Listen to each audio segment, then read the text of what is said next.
This winter, tens of millions of British citizens, including children, will be tipped or dumped into energy poverty severe enough to risk permanent damage to their health. Cold, damp houses provide the perfect breeding ground for mold that not only causes respiratory distress, but renders houses essentially unlivable once established. One left-leaning newspaper ran the story outlining the danger, but without a word about why this crisis has emerged. Because the woke moralizers of the environmental movement helped to create it. The narcissists of compassion, callow, self-aggrandizing, incompetent politicians, their celebrity lackeys, Machiavellian journalists, have insisted ever more loudly over the last 5 decades that no cost was and is too great for others to bear in the pursuit of blind service to the planet. It is irresistibly tempting at the moment for those on that bandwagon to single out and demonize Vladimir Putin for Europe's energy woes, but his current machinations were utterly enabled by the green ideologues. Anyone with eyes could see a decade ago that the idiot insistence that Europe make itself reliant on Russia for its energy security made the current situation inevitable. Remember when President Donald Trump, populist menace numero uno, was mocked and derided by the intellectual and political elite in Europe and North America for trumpeting precisely that warning? Well, now the chickens have truly come home to roost, but very little has yet been learned in consequence. Virtue-signaling utopians committed to globalization claim we are destroying the planet with cheap energy. But are they truly and deeply committed to the environmental sustainability so loudly and insistently demanded?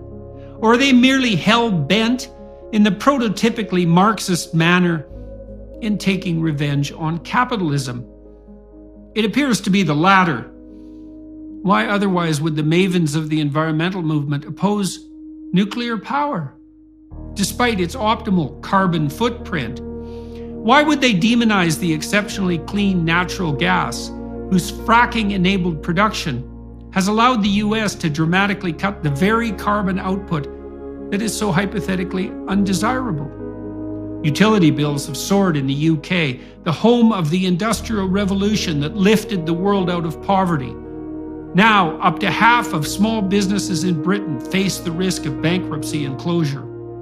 The government has had to announce a ruinously expensive energy price guarantee to mitigate the worst effects of this disaster: the rush to renewables.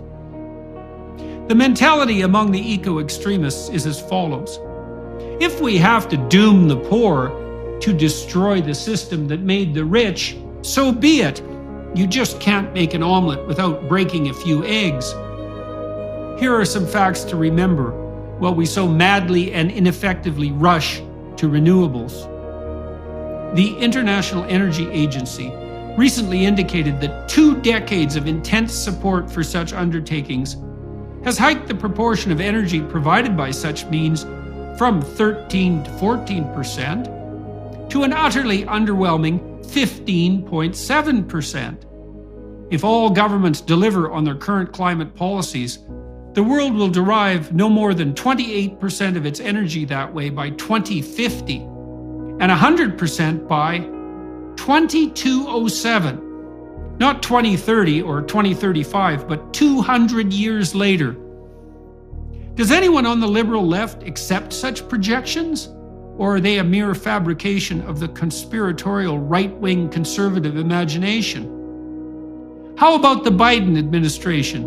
Biden's experts, no doubt motivated to be as optimistic as possible, project that a mere 27% of the energy produced by 2050 will be carbon dioxide free, and that full CO2 eradication cannot possibly occur until 2242. 2242! An even more dismal guesstimation, if you regard such realities as dismal, than that put forth by the International Energy Agency. But The tyrannical and emergency justified panicked crunch is not just happening in the UK. In Spain, officials now dictate that commercial properties must not be heated above 17 degrees Celsius or cooled below 27 degrees Celsius upon pain of law. In Switzerland, similar punishments are being considered as part of a proposed 4-step plan for dealing with a gas shortage, which, quote, cannot be ruled out this winter given the geopolitical situation. The citizens of Germany, likewise, are now in phase 2 of a 3-stage emergency plan following a reduction in gas flows from Russia, its main supplier. The plan involves bringing coal-fired plants onto the market, according to German Minister Robert Habeck, despite them being, quote, simply poison for the climate, and the potential of gas rationing for industrial companies, so that supplies to homes and schools, etc., are not disrupted. The extended plan involves curtailing the Christmas lighting that constitutes part of the celebration in the midst of the winter darkness in many locations where they generally shine. Nothing, either beautiful or pleasing, is acceptable in the least to the Grinches, and the Grinch was in fact green when confronted by the crisis they created. Remember, when the aristocracy catches cold, the peasants die of pneumonia. If such extreme measures have become necessary in the richest countries, what in God's name is going to happen in the poorer ones?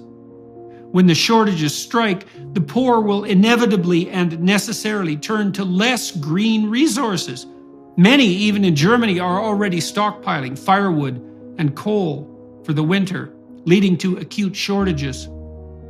How is incentivizing people to cut down and burn trees and use coal in their fireplaces going to help reduce the dreaded atmospheric carbon load? The actual poor versus the hypothetical poor. Perhaps we'll be able to comfort ourselves here in the West with the thought that the food we take for granted will still be available at our tables. But wait. The crops that nourish our populations cannot be grown without fertilizer, loathed by green folk, and more specifically, without ammonia. And what, pray tell, is ammonia derived from? Could it be natural gas? And how many people are dependent for their daily bread on the industrial generation and consequent wide availability of ammonia? Only 3 or 4 billion. What happens to the continuous production plants responsible for making ammonia if the natural gas supplies are halted, even momentarily? They destroy themselves, as they were not designed for such an unlikely event, and they cannot be restarted. The World Bank itself has recently indicated that 222 million people are already experiencing the threat of starvation, described oh so nicely as food insecurity. The communists managed to kill 100 million in the last century with their utopian delusions. We've barely begun to implement the Save the Planet nightmare, and we've already placed twice that number at risk. We are told an emergency confronts us, the climate crisis. The solution? The masses will have to tighten their belts to forestall an even worse future catastrophe. The elite academics, think tanks, and corporate consultants, and the politicians who subsidize their intellectual pretensions will not be particularly affected by such tightening, privileged as they are. But the actual poor? To such an elite, they must be sacrificed now to save tomorrow's hypothetical poor. And 222 million people is no doubt an underestimate.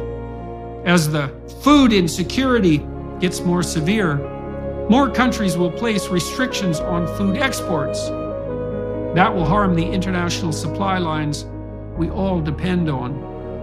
Then, when the consequences of that manifest themselves, increasingly desperate politicians will begin to nationalize and centralize food distribution, as the French and Germans have already done on the energy front, and cut their farmers off at the knees, who will in turn stop growing food, not out of spite, but because of dire economic impossibility.